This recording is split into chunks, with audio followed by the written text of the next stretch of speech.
Are you ready? I am. John Peckman Podcast, Connecticut Valley School of Music and Dance, beautiful downtown Portland, Connecticut. Come over the bridge, go through, go around. One satellite, start looking left. Sorry. It's weird. We're here on Thursday. I don't even know that I existed on Thursday. Do I exist? You're here. I'm here? Yep. It's Thursday. John Peckman Podcast, Connecticut Valley School of Music and Dance. What else do I say? Listen at the end. Dave will tell you how to have your own podcast, like and subscribe, all that stuff. We're here today. Bass player Nick Casillo. Hi. Right? How's it going? That's me. All right. I knew Nick. He was a young man. Still appears to be. Worked here at Connecticut Valley back in the day. That's how I knew you. Yep. And now you're back. I'm back. Yep. How long you been back? I moved back to Connecticut 4 years ago, 5 years ago now. Wow. Yep. Well, where? So Texas. I was based out of Austin for most of my music career. Yeah, that's cool. Yep. Far out. So, well, let's go to the beginning. okay. And then we'll figure out how we got there and then how we got back. Sure. You know what I mean? So you're from Portland. From Portland. Grew up right here. I wanted to learn guitar, and Connecticut Valley was right down the road. So Hey. I came here Pretty cool. and learned guitar from Ed Macenti. Nice. Yeah. Yep. Great teacher. Sure. And then from there, I went to Berkeley. Oh, wow. Only went for a year. Oh, wow. A little pricey. Oh, really? But, you just... For guitar? No. So that's before I went to Berkeley. Originally, I was still a guitarist. Okay. The story of how I became a bass player, actually, it was me and another friend, another guitarist that was being taught by Ed. Yep. He got us together because we both had very similar tastes in music. Oh, cool. So we started our own band. We had a drummer, but no bass player. Oh. So we decided we'll go in together and buy a bass, and we'll trade off every other song. One person will One do this, player and play then the one bass, person will do one play that. guitar, and then we'll swap. Yeah. So we got the bass, and my turn was first, so we were just, jamming. And I was enjoying it so much after that jam, he was like, all right, time to trade. And I was like, I think I'm going to... Hey, that's kind of cool. I'm going to hang on to this. And then, so halfway through planning to go to Berkeley, I was trying for guitar, and then I kind of had to make that quick decision of, hey, do I focus now on bass or guitar? And just kind of went with my gut. Oh, really? Yeah. And Do you chose still bass. did you ever go back? I mean, I still play guitar, every now and then, but professionally, my career, it was always, I was the bass player. Oh, wow. Yeah. That's kind of cool. Yeah. So it was the right move. Mm-hmm. Yeah. That's kind of cool. Yeah. So Berkeley for bass. Yep. And what was it like? I've never been there. It was fun. It was very interesting. What year? So this was 2009, 2010. Oh, wow. Okay. Yep. Far out. Yeah, no, it was a lot of fun. I mean, everyone there was just, you eat, slept, and breathe music. That's what they say. Yeah, it was great. It was really more about, it wasn't so much what I learned, musically. It was more of the connections you make, the people you meet. I was there for a year, and then I came back and I started teaching here full time. Oh, okay. And at a couple other places. And then I got a call randomly from a guitarist I used to play with up there. And he was saying, hey, we're recording an album in North Carolina. Our bass player can't make it. Can you fill in? Hey. And I was like, sure. So they flew me down to North Carolina. I recorded this album. And at that point, I wasn't planning on pursuing that. I was just a hired guy to do the album. But then we did a couple shows while we were down there. And then the chemistry was just so right. So they were pretty much like, well, we're going to go on tour. We want you. Hey. And that's kind of how it started. Why was that? What happened to the other dude? Who knows? I don't know. I never asked. I think it was, he was good, but I just don't know if the chemistry was there maybe. Yeah.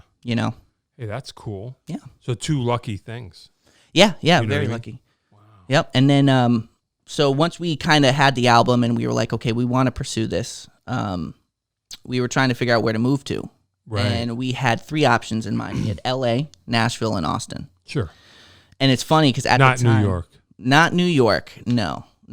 At the time, looking back, if we thought about Brooklyn, maybe, but yeah, it wasn't the quite scene a thing wasn't yet. hitting there yet. It would have been genius because we would have been there from the ground up. Oh. But yeah. So we ended up choosing Austin, frankly, because it was the only affordable place between the three. Sure. Which is hilarious now because Oh, really? now it's outrageously expensive. Oh, really? There. Yeah. So you can't do that. I mean, you can if you have money, but Yeah, right. it's right up there with LA. So once everybody gets the same idea, pretty much. yeah. Yep. What kind of music is this? That band at the time, it was more rock and roll, a little bit of pop influence in there. Yeah. Little bit of some jazz influences, but nothing crazy. But it was a lot of fun. It was a lot of fun. You just packed up and went to Austin. Yeah, we It must have literally. been scary. It was nerve-wracking. Yeah. But I mean, you were doing it with three really good friends. Later, when I would do tours with other bands, it was a different situation because, you're not necessarily best friends with these people. Right. Like you have a good professional relationship, but Sure. being on the road when you're, with no one but them for 3 months at a time, Yeah. You better get along with them or else it's not going to be much fun. Well, that's why you got the gig in the first place. So Right, exactly. Yeah. That's kind of cool. Yeah. Wow. So you decide that what are you going to do in Austin? You're all going to live there together? Yeah, so we found a house that we could afford. Yeah. We signed a lease without even seeing it. Whoa. We literally just the guy. It wasn't like. Had you ever even been to Austin before? No, none of us have. It was a little. We were young. We were 20, 21. Yeah. Who cares? Who cares? And if it doesn't work out, we drive back. No big deal.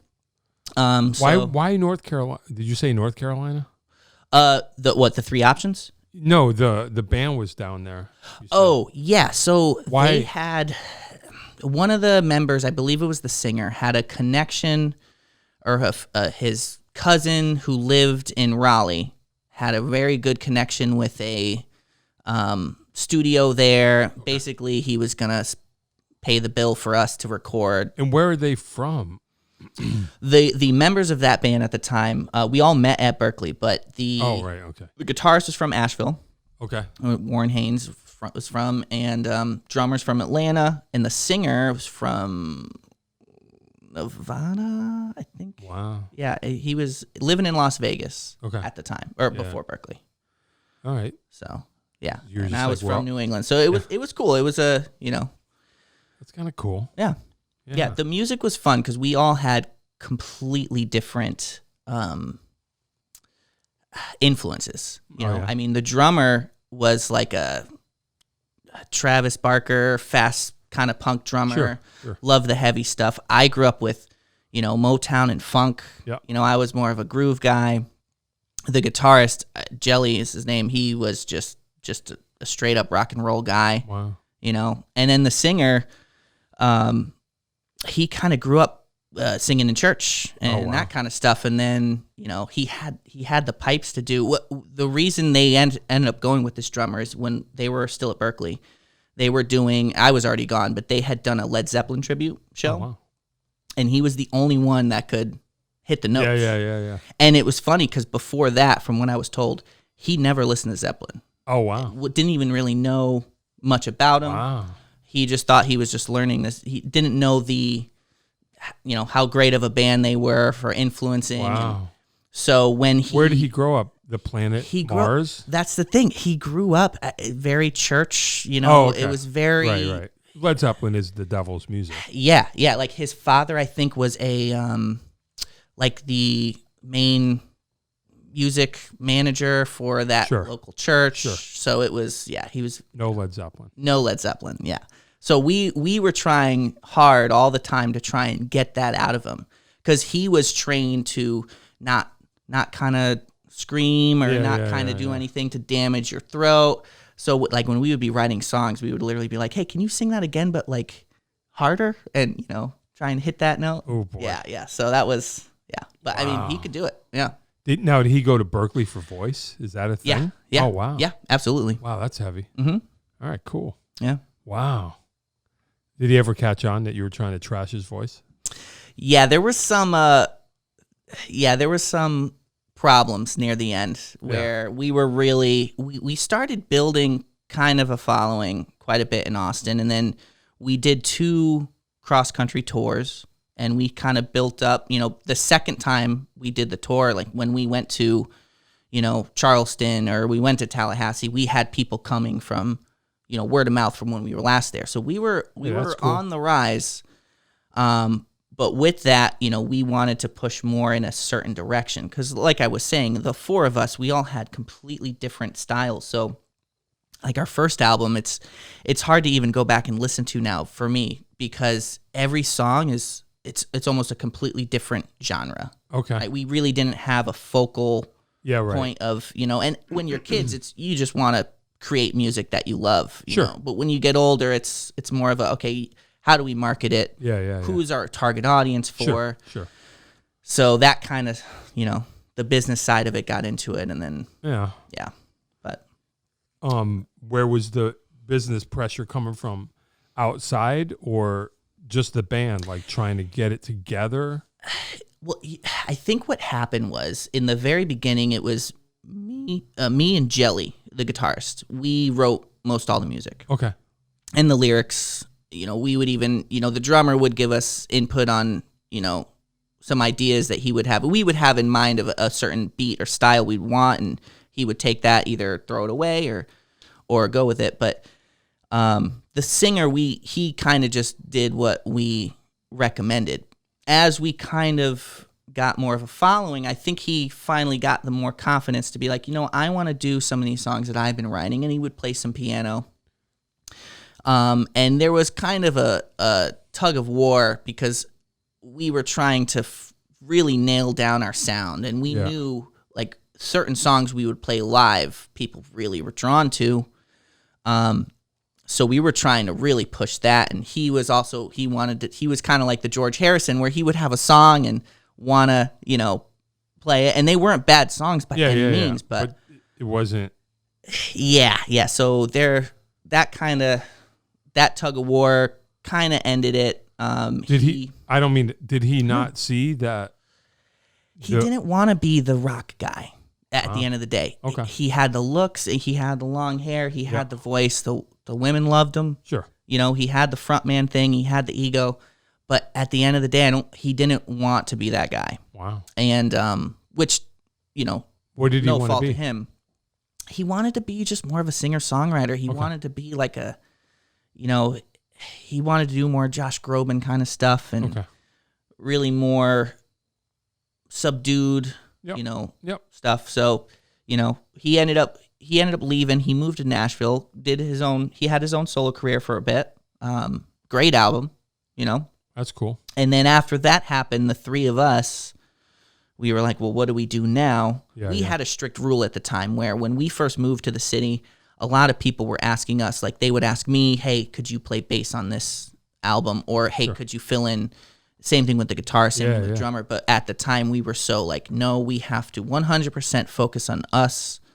And so when that happened, when Jake left, we kind of all, we stayed together as a trio. The guitarist did some singing. Okay. And that was a lot of fun. But then we all we did our own thing on the side too, because we needed to make money. We didn't want a day job. Yeah, right. No, who wants that? No. So, but I think as a bass player, it just kind of it fit for me a little bit more. Yeah, I got a lot of more work. Right. Everyone needs a bass player. Sure. You know the old adage. Sure. So even your very first band needed a bass player. That's how you became one. That's how I became one. Yeah, exactly. That's so funny. Yeah. So then you're just starting to be a ringer. Yeah, pretty much. Yeah, that's cool. Which was great, and I got to play with some awesome people. Great musicians in the town. I mean, I had my own projects that I would focus on, obviously, but every now and then I would get a call and play a couple tracks on a certain album, or I had a certain style that some of the engineers would, like I may not have played on the whole album. Yeah. But like there was this one, I remember the first time it happened, there was this singer-songwriter, Jess Kellner, and, very much pop singer-songwriter stuff, great voice. Yeah.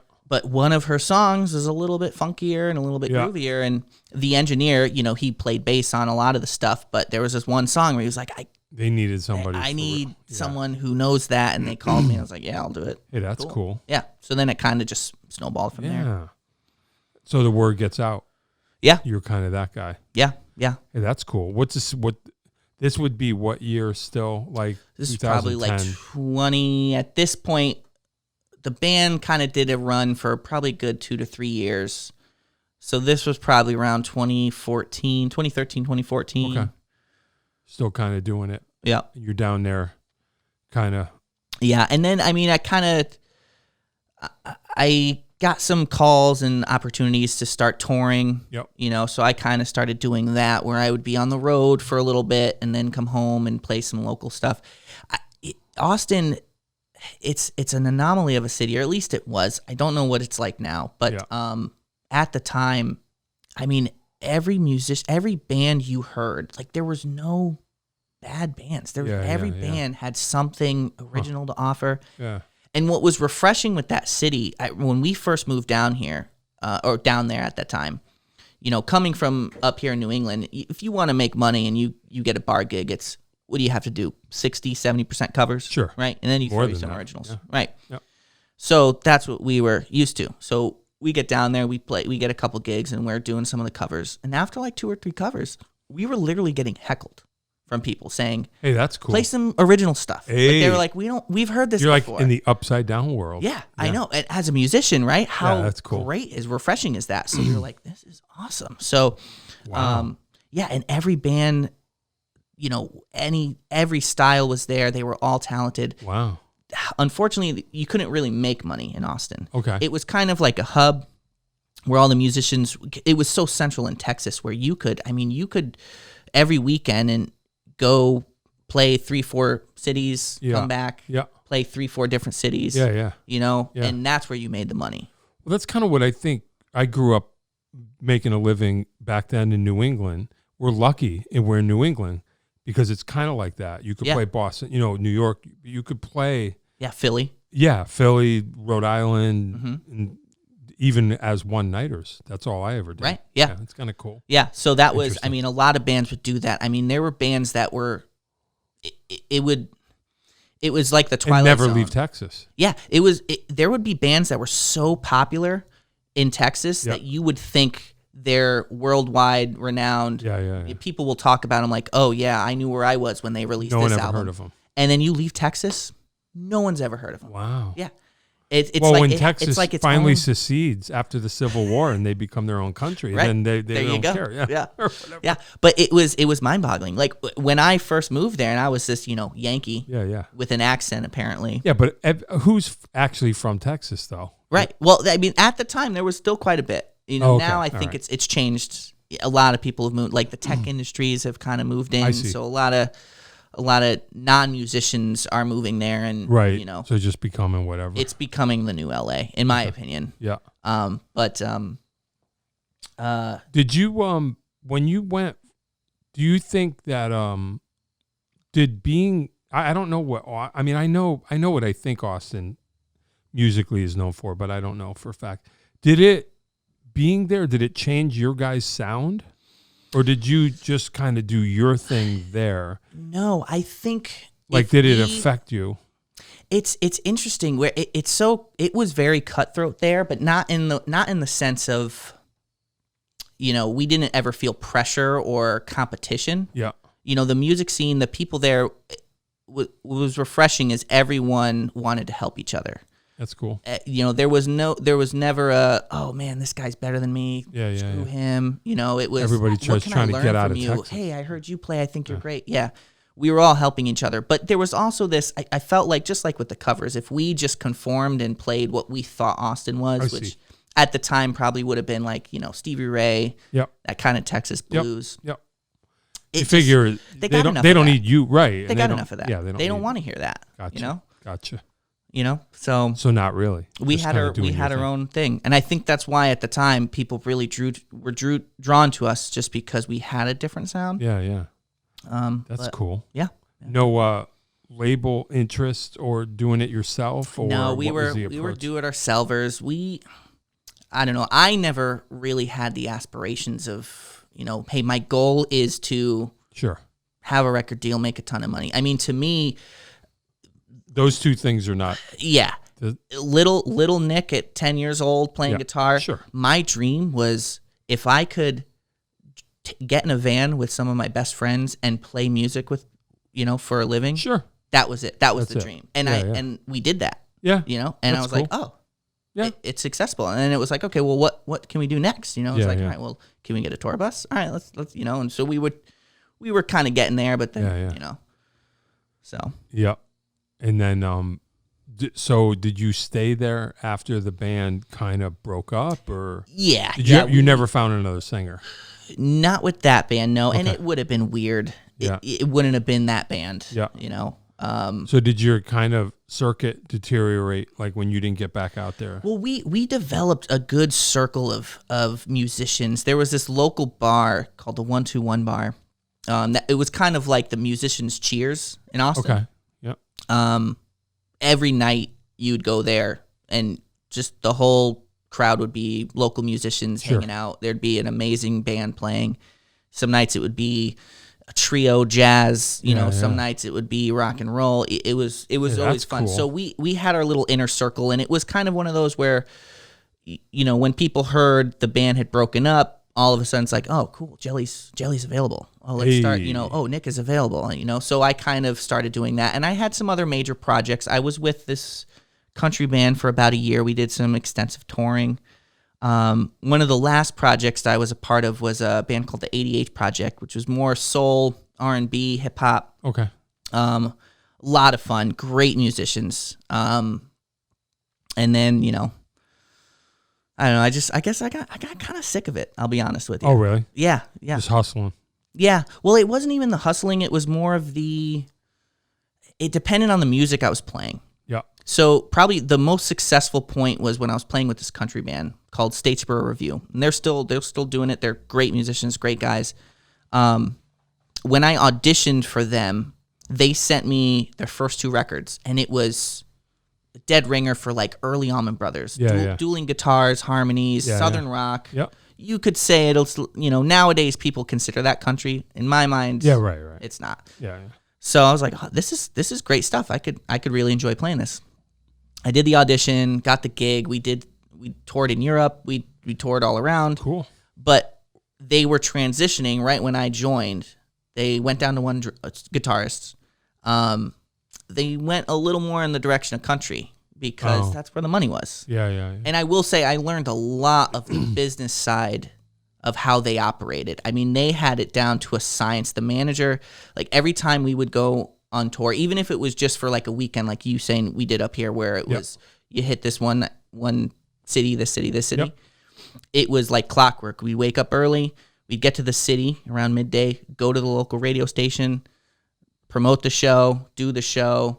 Next day, go to the radio station, promote the show. Like they knew what they were doing. I will say that, but it wasn't the style of music I enjoyed. So it became a job. Yep. And once it becomes a job, it's like, why am I doing this? Yeah, why? Yeah. So I kind of, that realization, I think that was the end? It wasn't the end. I did quit that band. Just, I was kind of sick of the touring. I mean, I wasn't sick of the touring, but I missed my wife, Sure. So you got married somewhere in there? Yeah, we were married. Yeah. So my wife, we met in high school. So she was, we weren't together the whole time, but when I started kind of making a name for myself in Austin, a lot of my friends from here were like, oh, let's come visit. And I think they came down for like a South by Southwest or something. Yeah, sure. And then she was one of the friends who came, and then she decided to stay. Hey. And then it kind of worked out from there. But I'm very blessed. I'm sure you know how hard it is to have a woman that understands the plight of a musician and how much focus we need to put towards it, and how selfish we have to be sometimes. But she was always supportive. So when I kind of saw that, I'm like, okay, I got to put a ring on this before. Yeah, no, I hear you, man. Yeah. That doesn't happen. Yeah. Too much. Yeah. What about you? Are you married? Oh yeah. Yeah. Yeah. I probably started dating my wife before you were born. Yeah, and she's been with me the whole, well, I shouldn't say the whole way, but a big part of it. Yeah. Yeah. It's hard. I mean, dating a musician, I've seen it. I've been on the road. I've seen all the things. I've seen the infidelity, and it's Sure. hard. Sure. You know? Yeah. I mean, I think, well, I had screwed that up. I screwed up one. I screwed up a good one before her with all of that. Yeah. And by the time my wife rolled around, I was like, I'm going to get this one right. Mm-hmm. And, I pretty much did. Yeah. By then I was over it. Mm-hmm. I wanted the one I wanted what we have. Right. That's what I wanted. Yeah. Instead of thinking that's what you wanted. Yeah, it's but not, when you have the feeling, it's when it's do I want a relationship just to have a relationship, or is she just the one that completes me kind of thing? I will never, I don't know what your thing is like. It's funny. We always joke about it, me and my wife. I will never understand in a million years. I don't believe in soulmates. I don't think we were meant to be together. Okay. I don't think that I could never be with anyone else. I don't think any of that. Right. I just still like her. I like her. You enjoy her company. I like her. I don't know what it is. Yeah. She's not my type. Right. Any of that stuff that you would think, but there's something, I don't know what it is. I mean, I see where you're going with that. And I don't understand. I'm not necessarily saying I believe she was the one for me, but it was just, I was always way more happier with her, Well, that's and important. It was, That's important. There was one moment, I think, when I realized she was the one. It was after the band broke up. And so she got work down there. Oh yeah, so I think it helped too. She was in the nightlife scene. She was a bartender. Oh, okay. She actually bartended at 121, the local musician bar. So everyone knew her. It was, Yeah. But yeah, so the band broke up. At that point, I think I got a day job just to kind of, make ends meet. And sure. I was depressed. I didn't want to be the session guy anymore. Yeah. I wanted to have my own thing, and I wanted to do it with my friends who I went to school with. Yeah. So I started turning down a lot of stuff. Huh. And there was one night where I got a text from this songwriter who wanted me to play on her record and play a couple shows. And it was good money. And I said some excuse. I texted her and I can't do it, blah, blah, blah.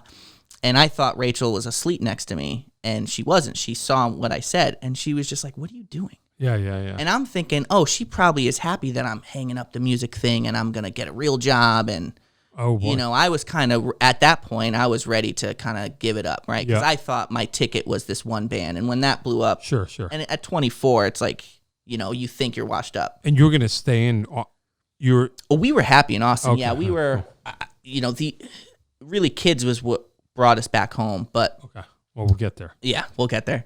But yeah, when she kind of basically was like, "What are you doing?" I'm like, "What do you mean?" I'm thinking she's like, "Oh, finally he's hanging up the he's over. thing. We can make, we can have a real life." Yeah. But she was just like, I moved down here for you to do what you love, and why are you saying no? This is a great opportunity. And it was kind of a moment of like, oh, okay, she wants me to. She knows what I want even more than what I want sometimes, And that was just like, okay, I gotta freaking marry this girl. Yeah. I hear you. Yeah. I hear that. You know what they always, what they say. That's what I think. Too. I think with me and my wife, this sounds corny. This is when you realize where cliches are born. When you say them and you just go, this is true. But when the other person sees something in you that you don't see in yourself, that's how you know. You know what I mean? They see who you really are somehow. Yeah. Yeah, that's rare. You're right. That does sound really corny. It does. It does. But it's kind of true. No, and you realize, right. That's why people say that. Yeah. But it's kind of, Yep. Yeah, and I guess that's part of it when you just go, wow. Yeah. Yeah. Well, but yeah, I mean, thank God for her doing that, because then I kind of, started doing the session stuff. Yeah. So yeah, it was. Well, she wanted you to be happy. Exactly. Right. Yeah, whatever. She just knew that what made me happy was playing. Right. So for some reason I was blinded to it at that moment. Yeah. So you stayed in it, kind of. I stayed in it, and it actually was a great thing. I mean, did you call that person back? Or no, that gig was gone? I'm sure that gig was gone. It would have been weird if I just then it was like, oh, wait, never mind. I changed my mind. This lie that I made up is actually like, so. My appendix didn't burst. It unburst. Yeah. What was also interesting, too, so there was 3 Nick bass players in Austin. Okay. We were all... The Knicks. We were all in hot demand, but we all had different styles and stuff, and we were all You're funky, Nick. We were all in different circles too. I mean, they were funky too. Don't get me wrong, but we all had we were all in different circles of musicians that would be on call. But this was right around where Twitter was kind of a thing, but it wasn't crazy. Facebook was still big. A lot of people communicated on Facebook. Wait a minute, Facebook isn't big still? I'm old. It could be. I don't know. Wait a minute. As soon as I stopped music, I'm like, I'm done with social media. Oh, okay. I was. It's bigger than ever. You don't know, bro. You don't know. Is it? No, I don't know. I didn't even have Facebook until our manager was like, you need to be on social media. You need to promote the shows. You need to do. And I was like, oh, okay. Yeah. So, as soon as I was done with that, I was like, yeah, okay, I'm good. Okay. But yeah, so there was 3 different Nicks. And a lot of times I would get calls. They were thinking I was the other Nick. Oh no! And you wouldn't know until we'd show up at the gig. And you're like, you're not a 40-year-old black guy. Oh boy, what is going on here? And I'm like, yeah. But we all. I mean, I'm sure he got some of my gigs and stuff like that. Wow, that's funny. But yeah, I mean that kind of that opened the door for a lot of things, and that's when I did the touring more and that stuff. That's cool. You rode that out for a while. Yeah, it was fun.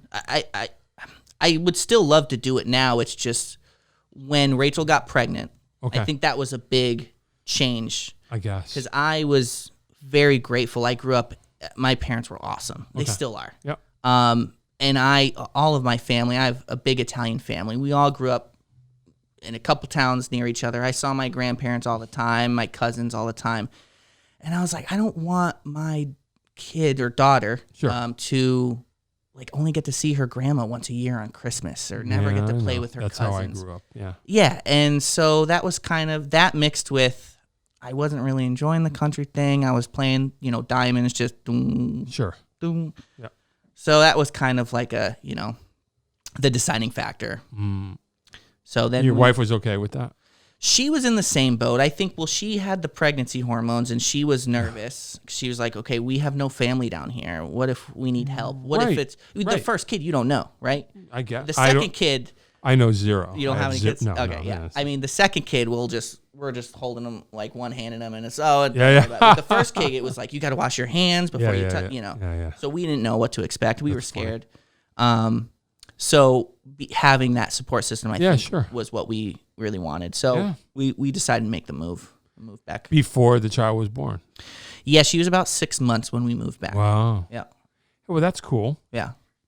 You don't regret it? I mean, no, I don't. For the kid, I really don't. I've had a chance to play with some great musicians up here every now and then. I don't know. I got over the needing to play in front of people. Yeah. That it's almost like it's like something that your ego craves sometimes, right? When you're doing it for so long, and you think that's why you're doing it, but the very last show I did, actually, it was the night before we left. Me and my good friend Jelly, guitarist, we decided to do a Led Zeppelin tribute show. Sure. Just to kind of end everything right. Why not? And we were rehearsing like crazy for the show. We had everything. I mean, he had the violin bows for the Days and Confused solo. We had the, what do you call the instrument? Theremin. Theremin for No Quarter. I mean, we had multiple different singers because, it was like a 2.5 hour set. Yeah. So we were rehearsing like crazy. And I had this realization where when we were in the rehearsal space, I was having just as much fun, if not more fun, than doing it in front of 1,000 people. Yeah. And I think that was the click where it was like, oh yeah, that's right. I'm playing music just because I love it. Who cares if people are hearing it or not? I'm hearing it. Yeah. And I think that saves a lot of trouble. It does. I mean, you have to get a day job, unfortunately, but So I still play, and it's more for fun. I'll have some from friends over. I've played quite a bit with Dan. Yeah. So yeah, that's cool. Yep. Yeah. So that's kind of where I'm at now in life. Is Okay, and that's been how long? 4 years. Oh, okay. So you're over it. Yeah, I mean, I've gotten opportunities every now and then. I'll get a call, but I don't know. I'm kind of picky. Yeah. I don't want to. I hate to say this. I don't want to come across crass, but it's a lot of the stuff up here. It's not what I want to do. Yeah. And I was very fortunate, and I got to play with some great musicians, and having that freedom when you play with someone who knows their instrument so well in and out, or the whole band, and you have the confidence and freedom to just do what you feel is right for the song, and the other guys do, and then you go to, let's say you're in you're picking up a gig, and the guitarist is like, hey, what key are we in? Yeah. Hey, yeah. what kind of style? The drummer's like, hey, what style do you want me to play? I'm like, I want you to play what you think is right. I don't want to tell you what to do. And that and then it's like I become teacher, and I'm like, okay, you do this. Yeah. You do this. Yeah. So it's just. Yeah, you don't want to be the best guy in the band. I don't. It's better when you're not. I don't. And in Austin, I never was. So I think I got used to that. I was always the guy trying to hang on. Yeah. No, yeah. You know? It's best that way. Yeah. Yeah. So wow. Do you still gig around here? Not really. No? Not that much. No. I mean, I don't want to talk about my thing, but I kind of retired. Talk about your thing. Nah, everybody's heard it. Everybody's already heard it. I haven't. I had. I'll have to go back to which episode. Let me. Yeah. No, I kind of retired too. I had a lot of the same sort of like. I don't know why I'm doing this. Yeah. I'm not sure why I'm doing this, and then I kind of pivoted away from gigs, and then oddly, although things are changing a little bit now, but oddly, I was like, I think I'm happier not playing gigs, which is weird. Yeah. Because what? You know what I mean? Like it was, I mean, I still miss hitting the road occasionally. Yeah. Yeah.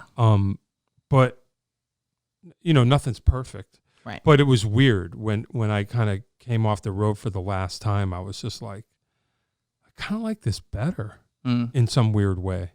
Let me ask you this: when you were on the road and you were doing your gigging thing, was it always with, like a band that you had created, like they were your good friends, or did you have those pickup gigs where it was, Well, no, I never. Well, with the exception of one band, I never really made a band with a bunch of friends. I kind of got thrown into the business as a working musician at the time, way back when.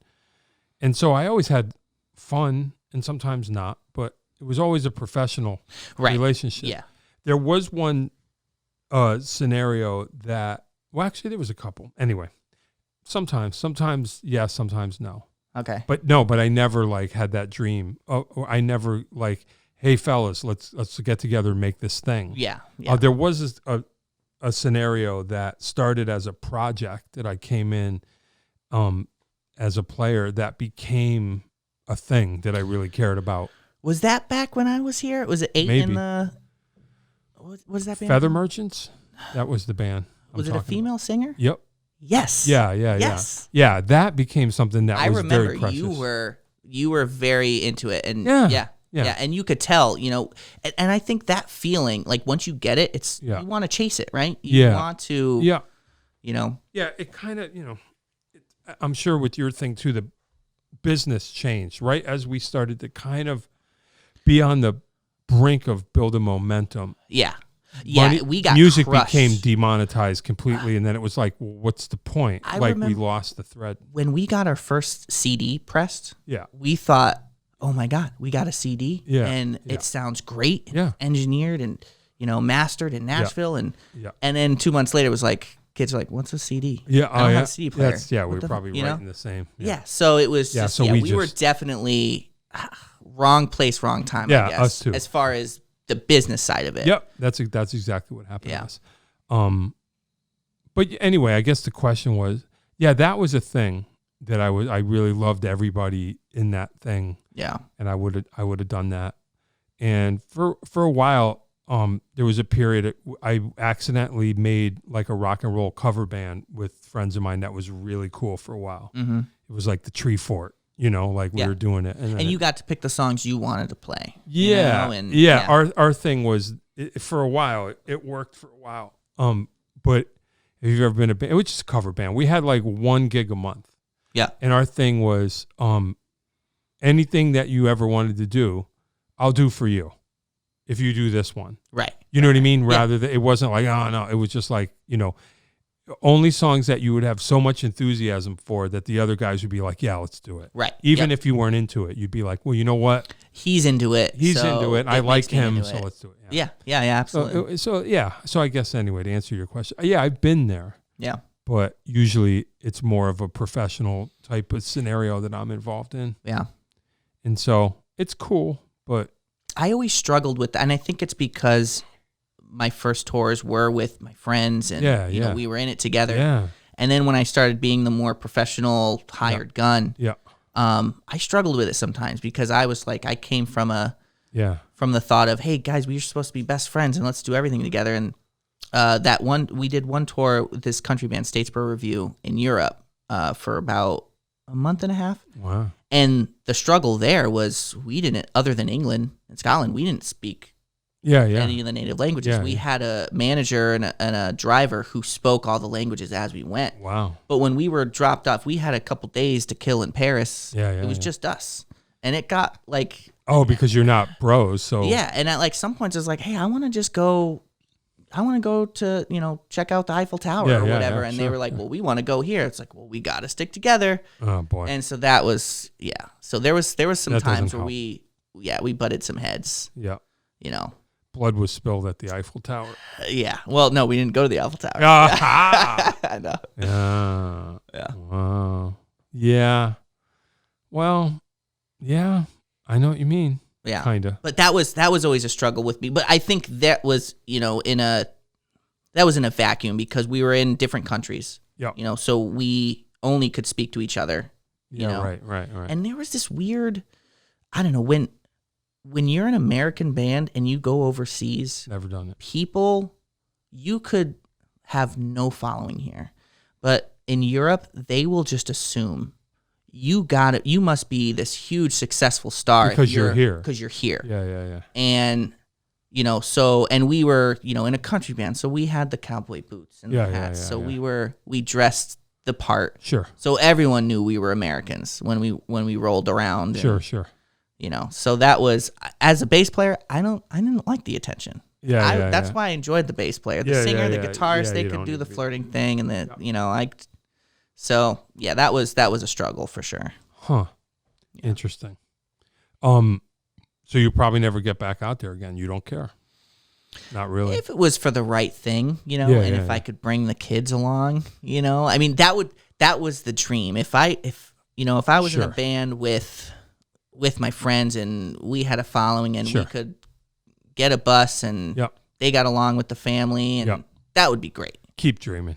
Exactly. That's too many. Yeah, exactly. That's the real dream. Yeah. Oh boy. But no, you're probably not alone. That's what anybody would want, right? Well, there were some bands where we would, the girlfriends were allowed and then girlfriends weren't allowed because something happened, So the most successful tours usually no girlfriends, no wives, no family. Sure. Yeah.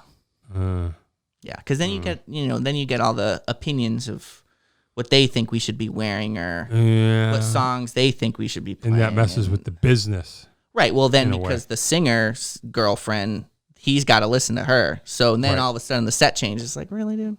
Come on now. Yeah. Yeah, you probably are better off now that I think about it. Yeah. Wow. Yep. So you're back in Portland with your family. Yep. I have two beautiful girls now. Hey. 4 and 1. Wow. Yep. So that's heavy. I'm playing dad life now. Hey. Yeah. That's okay. And I don't love it. Hey, man, what the hell? It's fun. And like I said, I still get to play, when I want to, on my terms, what I want to play. So. Well, I guess maybe in the end, you were saying you didn't have like any heavy duty fantasy of rock and roll life, but it's at least you've seen it, the reality. I was looking back and I didn't Say if you realize really at the loved time. it, you'd still be doing it. Right. So. And I didn't realize it at the time, but I got to do some really cool stuff. I mean, I got to tour Europe. I traveled across the country. I got to meet some great musicians along the way, open up for some great bands. And you're friends with a dude named Jelly. And he's still going. Yeah. Shout out to Jelly. Yeah. Listen to find his music on Spotify. He's still going strong. Wow. Cool. But where is he back in Austin still? He's still in Austin. Wow. Yep. Wow. I actually I think he just released a new Jelly's single. Back in Austin, so he never spread out. He never, But I'm bumped. Oh man, I'll find it. Yeah. Oh, you got the button? Yeah. All right. Anyway. Yeah. Let's redo that joke. Yeah. Okay. So I guess. Should I set you up? Yeah. Okay, what was it? Yeah. So shout out to Jelly. Yeah. So Jelly's still back in Austin. He's still in Austin. So he never spread out. Hey, got him. No, what you need to do is you need to have the button of the cheers right after the bump, and then the laugh track. Okay. Wait. You got laugh. They love me. There it is. Oh, I'm so funny. Yeah. Wow. This is why I never use this. Yeah, that's a long laugh. It's still going. I mean, guys, it wasn't that funny. Oof. Now, are you like me? Are you morbid? You ever do this? Listen to old, this is probably not old, but you listen to this laugh track, and the first thing I think of, I wonder if all these people are still alive. Are we hearing the laugh of a deceased person? I've never thought that. Oh, I always think that. What I always think when I hear those is how awkward it must be to basically be put in a room and then go, okay, guys, laugh. Yeah, right. Because I think, isn't that what it is? They're professionals, probably. Yeah. They're probably, they can. And they just sit there and go, yeah. Let's see what else we got here. I don't like that. All right, anyway, who cares? Yeah.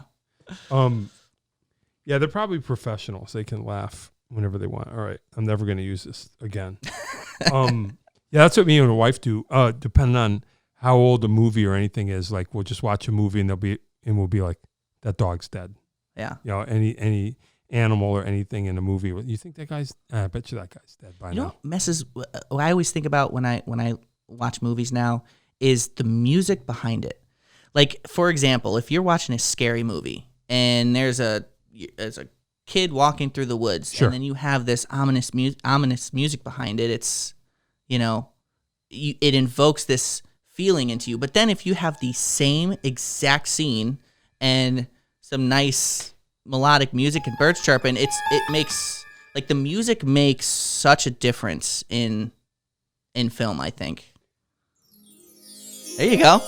Good, of course it does. Right. Yeah, that's the whole.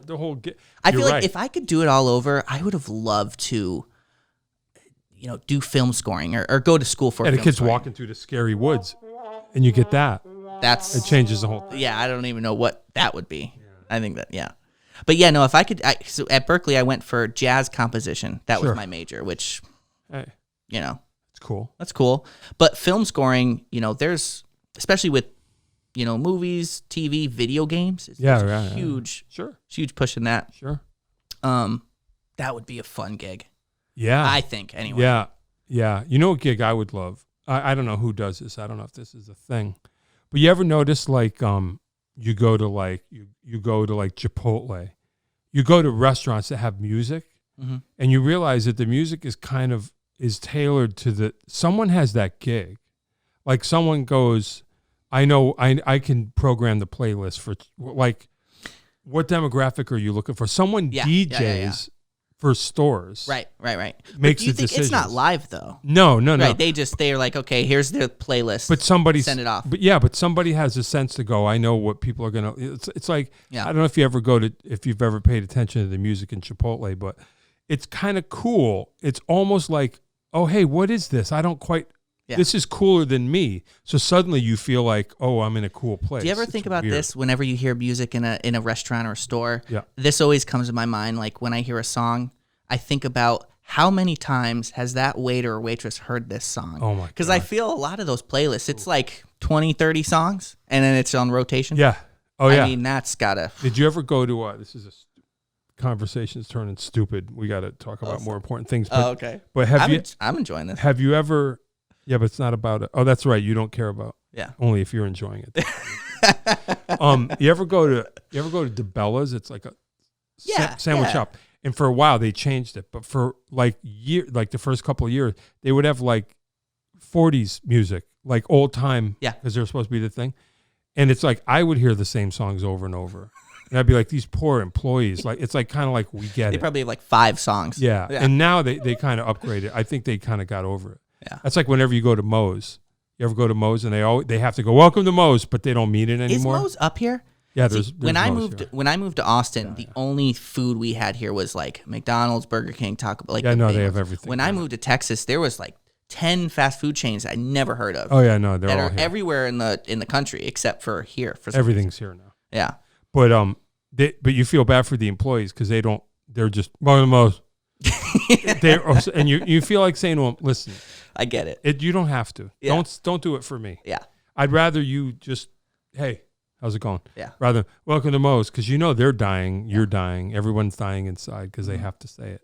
I'm gonna say, don't worry, bro. You don't need to say welcome to Moe's. Or imagine, I know where I am. Imagine having the job where you have to cold call people and you always have to have this like 2-sentence long spiel.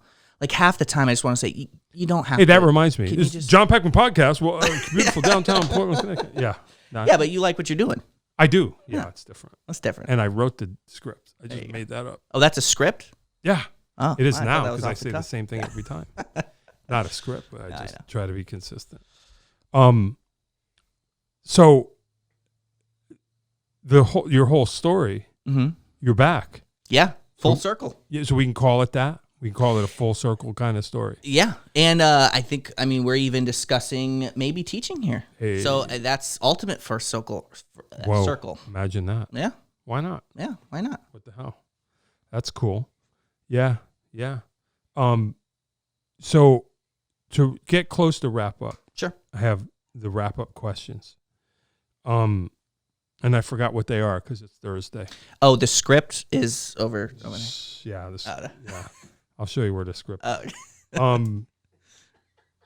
What are my questions, man? I'm completely out of it. Desert Island Foods. What? Desert Island Foods. Oh, yeah. Well, yeah. Desert Island Foods. No. Desert Island. No, number albums? 1. Yeah, sure. Let's do that. Desert Island albums. You go first. Top 3. Every time. Yeah, then you should know them. Quick. 3 albums. White Album, Beatles, Kick Me Hard, NRBQ, All-Star Road Band, Duke Ellington. Ooh. I don't know. Those are... Okay. I could go deeper than that. I feel like it probably changes, right, depending on your mood. Like if someone asked me this today versus a month, it could be totally I just thought of 3 more. Yeah. While I was just doing this. Cars' first album. Oof. Chuck and the Frizz by the Red Clay Ramblers. No one ever heard of it. A million of them. Led Zeppelin 1. Would 1 be your... Yep. That would be the one? Yep. See, that's tough. I would probably pick Physical Graffiti or maybe 3. I love 3. I love 3 too. Yep.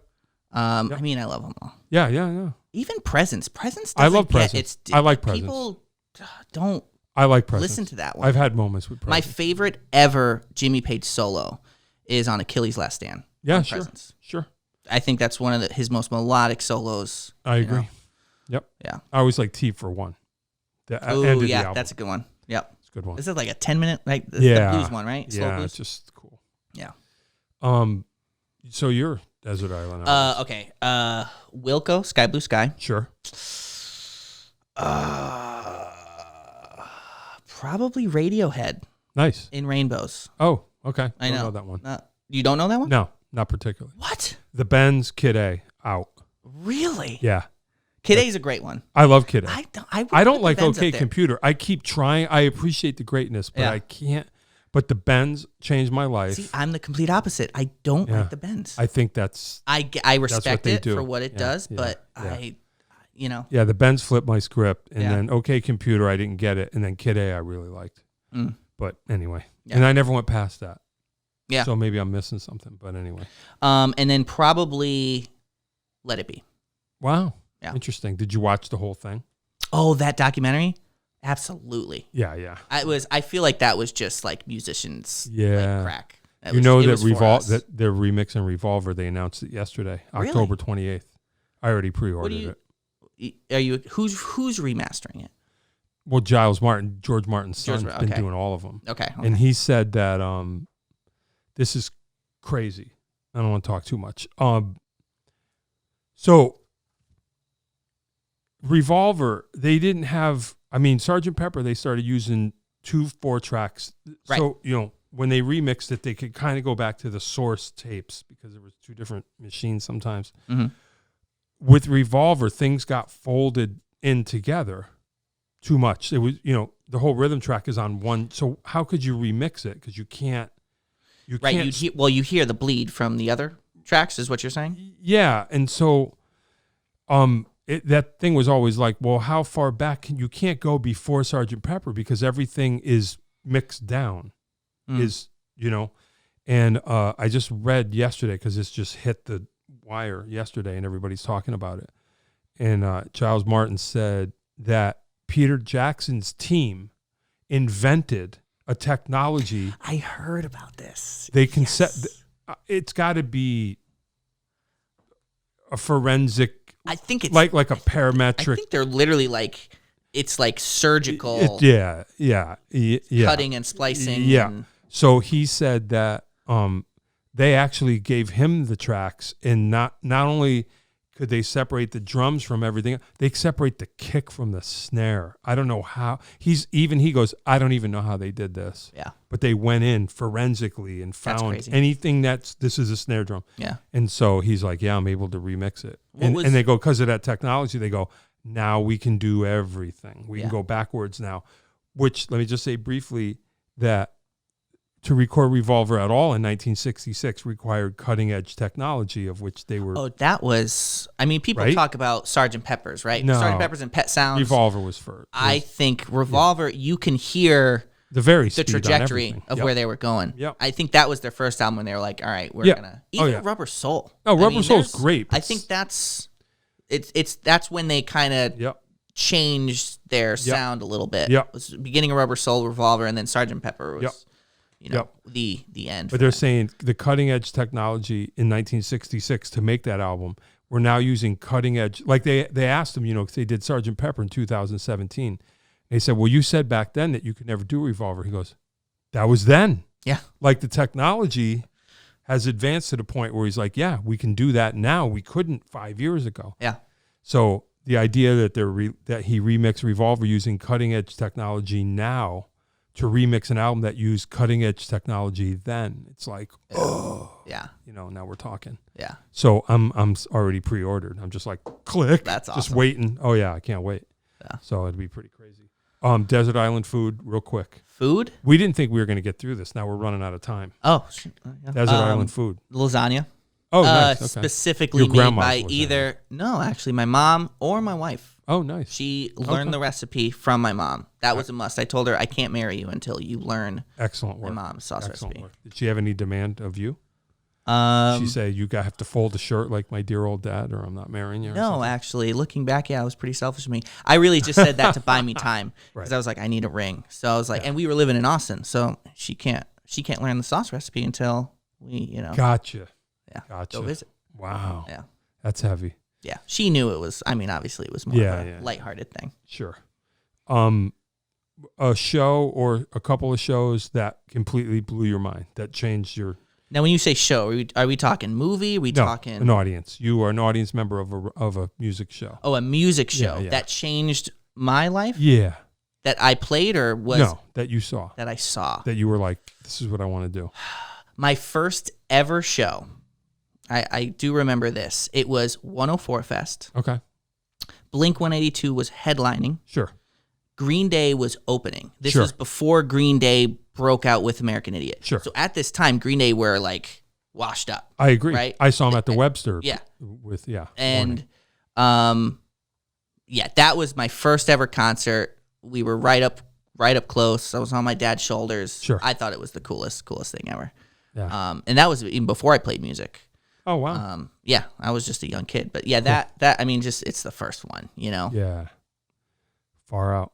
What's yours? Oh man. Cheap Trick, 1981. I was in junior high. They're still my favorite rock and roll band. Nice. Yeah, that was the show that. One of the albums is your Desert Island. Yeah. It better be. Yeah. Oh, yeah. Oh, the debut album, definitely. Yeah. Yeah, number one. The first album, 1977. Yeah. That's mine. Yep. Oh, we're gonna run out of time. We got to go. Oh, you didn't sorry. think we were gonna get through this? I didn't. We I could have didn't. talked forever. Well, I thought it was gonna be like No, No, man. It is what it is. Yeah, it's like exactly. we're hanging It out- is we're what hanging out it is. talking. It is. It is what it is. Yeah. It is. Can we do this without the mics? Like another No, day? I'm gone. Oh, I'm already gone. oh, okay. All right. You got. You got to say your last name again. Oh, Casillo. Casillo. Why is that a hard name? No, I just didn't not to remember. I you. never knew your last I name. know, but It's not everyone hard. goes Castillo. No, I got it. Okay, I just didn't. I never knew your last name Gotcha. then, so I got to wrap it up, and I'm going to be like, Nick. Whatever. All right, I'm going to press the button. You ready? okay. Nick Casillo. He was here. John Peckman Podcast, Connecticut Valley School of Music and Dance. Come over to the bridge. Dave dropped his phone. Come over to the bridge, go through one set of lights, start looking left, like and subscribe, hit the bell, look for alerts, tell your friends. If you want to be on here with me, hit me up, and we'll figure it out. Listen, Dave will tell you how to have your very own podcast here. Thank you, Nick Casillo. Nice to see you again. Thank you. Later. That is all. If you'd like to start your own podcast, give us a call at Connecticut Valley School of Music and Dance. Our professionally designed podcast space is here for all your recording needs. Rent out our studio to do interviews with up to 4 people, to record audiobooks, social media content, and all other recorded material. Our rentals include a private studio along with our professional-grade podcasting equipment, and we can customize your output to whatever your needs are. We also have green screen capabilities, which will expand to video capability if you so wish. So check us out here at convalley.net/podcast.